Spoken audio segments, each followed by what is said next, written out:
सूत्रधार पर सुनते हैं वेद व्यास की महाभारत।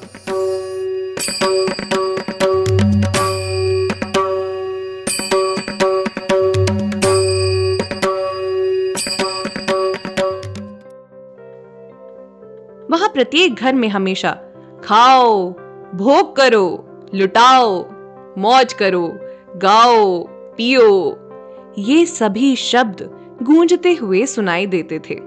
हेलो लिसनर्स, स्वागत है आपका वेद व्यास की महाभारत के सीजन 4 के 6th एपिसोड में। मैं हूं आपके साथ आपकी सूत्रधार मान्या शर्मा। वेद व्यास की महाभारत में आप सुनते हैं गीता प्रेस गोरखपुर द्वारा प्रकाशित महाभारत कथा। आज के इस एपिसोड में हम जानेंगे कि नारद जी पांडवों से मिलने के लिए क्यों आने वाले हैं, लेकिन उससे पहले हम लेंगे एक छोटा सा रिकैप। पिछले एपिसोड में पांडवों को आधा राज्य दिया गया। युधिष्ठिर का अभिषेक करके उन्हें खांडव प्रस्थ भेजा गया। श्री कृष्ण के अनुसार इंद्रदेव ने विश्वकर्मा को आदेश देकर खांडव प्रस्थ का पुनः निर्माण कराया। अब खांडव प्रस्थ इंद्रप्रस्थ के नाम से जाना जाता है।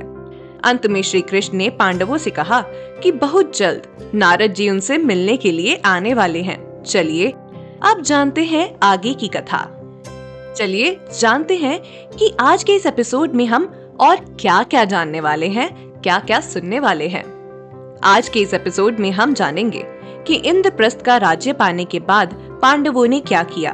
एक ही पत्नी होने के पश्चात भी पांडवों में फूट क्यों नहीं पड़ी। उन सब के बर्ताव में क्या कोई परिवर्तन आया।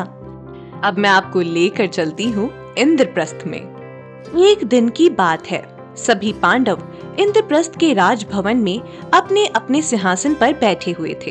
उसी समय वहां नारद मुनि का आगमन हुआ। आकाश मार्ग से नारद मुनि इंद्रप्रस्थ पधारे।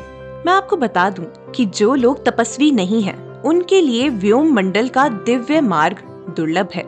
नारद मुनि को आया हुआ देख राजा युधिष्ठिर ने आगे बढ़कर उन्हें प्रणाम किया और उन्हें अपने आसन पर विराजमान किया और विधि पूर्वक उन्हें अर्घ्य अर्पण करके और अपना राज्य समर्पित कर दिया।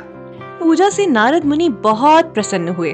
फिर आशीर्वाद सूचक वचनों द्वारा उनके कल्याण की कामना करके नारद मुनि ने प्रेम से कहा, नरेश तुम भी बैठो।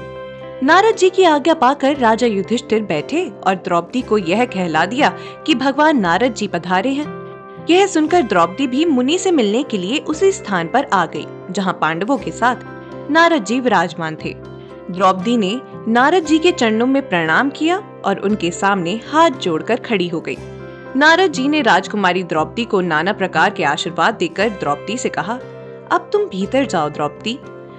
द्रौपदी के चले जाने के बाद नारद जी ने एकांत में युधिष्ठिर और सभी पांडवों से कहा, पांडवों, यशस्विनी पांचाली तुम सब लोगों की एक ही धर्मपत्नी है।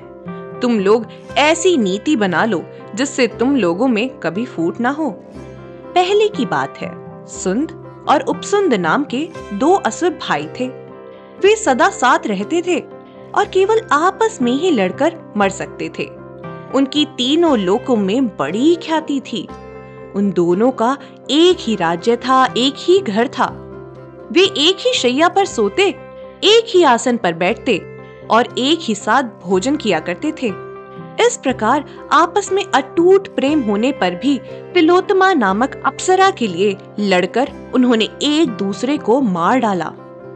युधिष्ठिर, इसीलिए आपस में प्रेम को बढ़ाने वाले इस प्रेम की रक्षा करो और ऐसा कोई नियम बनाओ जिससे यहाँ तुम लोगों में वैर विरोध कभी उत्पन्न ना हो।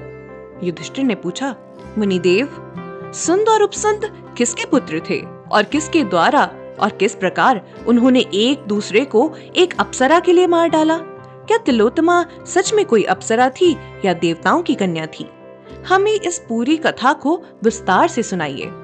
नारद जी ने कहा, प्राचीन काल में महान दैत्य हिरण्यकशिपु के कुल में निकुंभ नाम से प्रसिद्ध एक दैत्य राज का जन्म हुआ, जो बहुत तेजस्वी और बलवान था।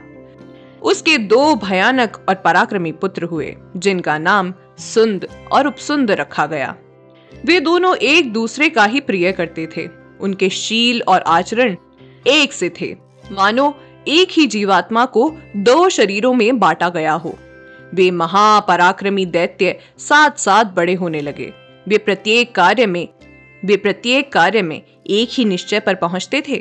किसी समय वे तीनों लोकों पर विजय पाने की इच्छा से एक मत होकर गुरु से दीक्षा लेकर विंध्य पर्वत पर आए और वहां कठोर तपस्या करने लगे।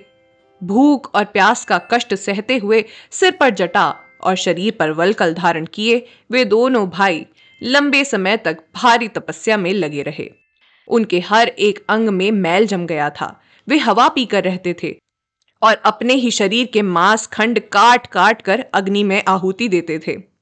वे बहुत समय तक पैरों के अंगूठे के उग्र भाग के बल से खड़े होकर दोनों भुजाएं ऊपर किए एक टक दृष्टि से देखते हुए व्रत करके तपस्या करने लगे। उन दैत्यों की तपस्या के प्रभाव से दीर्घ काल तक किए गए उस यज्ञ के कारण उस समय पर पर्वत धुआं छोड़ने लगा। यह एक अद्भुत सी बात हुई। उनकी उग्र तपस्या देखकर देवताओं को बड़ा भय हुआ। वे देवतागण उनके तप को भंग करने के लिए अनेक प्रकार के विघ्न डालने लगे। उन्होंने बार बार रत्नों के ढेर और सुंदरी स्त्रियों को भेज भेज कर उन दोनों को भटकाने की बहुत कोशिश की, किंतु उन महान व्रतधारी दैत्यों ने अपने तप को भंग नहीं होने दिया। देवताओं ने उन दोनों दैत्यों के सामने माया का भी प्रयोग किया। उनकी माया निर्मित बहनें, माताएं, पत्नियां, अन्य परिवारजन वहां भागते हुए आते और उन्हें कोई शूल धारण किए हुए राक्षस बार बार खदेड़ता और पृथ्वी पर पटक देता। उनके आभूषण गिर जाते, वस्त्र खिसक जाते और बालों की लड़ें खुल जाती। वे सभी परिवारजन सुंद उपसुंद को पुकार कर चीखते हुए कहते, बेटा बेटा मुझे बचाओ, भैया भैया मेरी रक्षा करो। यह सुनकर भी वे दोनों तपस्वी राक्षस अपनी तपस्या से नहीं डिगे। उन्होंने अपने व्रत को नहीं तोड़ा। जब उन दोनों में से एक भी ना तो उन घटनाओं से विचलित हुआ और ना किसी के मन में कष्ट का भी अनुभव हुआ, तब वे माया से निर्मित स्त्रियां और वह राक्षस सबके सब अदृश्य हो गए। तब संपूर्ण लोगों के पितामह ब्रह्मा जी ने उन दोनों महादैत्यों के निकट जाकर उनसे इच्छा अनुसार वर मांगने को कहा। तब उन दोनों भाइयों सुंद और उपसुंद ने ब्रह्मा जी को उपस्थित देखा और वे हाथ जोड़कर खड़े हो गए और एक साथ ब्रह्मा जी से बोले, भगवान, यदि आप हमारी तपस्या से प्रसन्न हैं, तो हम दोनों संपूर्ण मायाओं के ज्ञाता, अस्त्रों शस्त्रों के विद्वान, बलवान, इच्छा अनुसार रूप धारण करने वाले और अमर हो जाएं। ब्रह्मा जी ने कहा, हम तीनों लोगों के ईश्वर होंगे। ऐसा संकल्प करके जो तुम लोगों ने यह जो बड़ी भारी तपस्या प्रारंभ की थी, इसलिए तुम अमृतत्व के सिवा कुछ भी मांगो, तुम्हें इच्छा अनुसार सब वस्तुएं प्राप्त होंगी। तुम मृत्यु का कोई दूसरा ऐसा विधान मांग लो जो तुम्हें देवताओं के समान बनाए रख सके। तुम्हें अमृतत्व देकर अमर नहीं बनाया जा सकता, क्योंकि अमृतत्व तुम्हारी तपस्या का उद्देश्य नहीं था। दैत्यपतियों, तुम दोनों ने त्रिलोक पर विजय पाने के लिए इस तपस्या का आश्रय लिया था, इसीलिए तुम्हारी अमृतत्व पाने की कामना पूरी नहीं की जा सकती है। सुंद और उपसुंद बोले, पितामह, तब यह वर दीजिए कि हम दोनों में से एक दूसरे को छोड़कर तीनों लोकों में जो कोई भी चर या अचर भूत है, उनसे हमें मृत्यु का भय कभी भी ना हो। ब्रह्मा जी ने कहा, तुमने जैसी प्रार्थना की है, तुम्हारी वह मुंह मांगी वस्तु मैं तुम्हें अवश्य दूंगा। तुम्हारी मृत्यु का विधान ठीक इसी प्रकार होगा। उस समय उन दोनों दैत्यों को यह वरदान देकर और उन्हें तपस्या से निवृत्त करके ब्रह्मा जी ब्रह्मलोक को चले गए। फिर वे दोनों भाई सुंद और उपसुंद यह वर पाकर संपूर्ण लोकों के लिए अवध्य अर्थात जिसका वध न किया जा सके ऐसे बन गए और दोबारा अपने घर को लौट गए। वरदान पाकर लौटे हुए उन दोनों वीरों को देखकर उनके सभी सगे संबंधी बड़े प्रसन्न हुए। अब उन्होंने जटाएं कटाकर मस्तक पर मुकुट धारण कर लिया, बहुमूल्य आभूषण और निर्मल वस्त्र धारण करके ऐसा प्रकाश फैलाया मानो किसी ने चांदनी ही छिटक दी हो। अब वह दिन रात एक से रहने लगे। उनके सभी सगे संबंधी सदा आमोद प्रमोद अर्थात रंग रलियों में ही डूबे रहते थे। वहां प्रत्येक घर में हमेशा खाओ, भोग करो, लुटाओ, मौज करो, गाओ, पियो, ये सभी शब्द गूंजते हुए सुनाई देते थे। जहां तहां जोर जोर से तालियां पीटने की ऊंची आवाज से दैत्यों का वह सारा नगर हर्ष और आनंद में मग्न जान पड़ता था। वे इच्छा अनुसार रूप धारण करने वाले दैत्य वर्षों तक भांति भांति के खेल कूद और रंगरलियों में लगे रहते थे, परंतु वह सारा समय उन्हें एक दिन के समान लगा। अब सुंद और उपसुंद क्या करेंगे? क्या वे अमर होने के इस वरदान का कुछ अनुचित उपयोग करेंगे? ये जानने के लिए आपको लौटना होगा हमारे अगले एपिसोड में। आज के एपिसोड में बस इतना ही। उम्मीद है आपको हमारा यह एपिसोड पसंद आया होगा।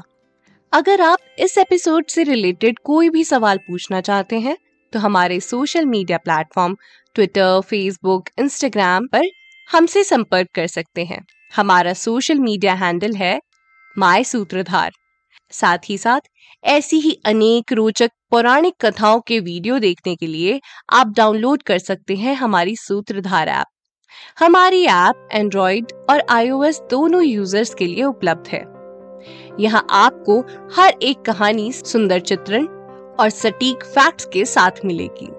इसके अलावा आप श्री राम कथा, मिनी टेल्स पॉडकास्ट हिंदी और इंग्लिश, नल दमयंती प्रेम कथा हिंदी, इंग्लिश तथा ऐसी ही अनेक कहानियां अपने मनपसंद ऑडियो प्लेटफॉर्म पर सुन सकते हैं। लिंक आपको डिस्क्रिप्शन में मिल जाएगा। मैं आपकी सूत्रधार मान्या शर्मा मिलूंगी आपसे अगले एपिसोड में। याद रखिएगा, हम हर सोमवार और शुक्रवार आपसे मिलते रहेंगे।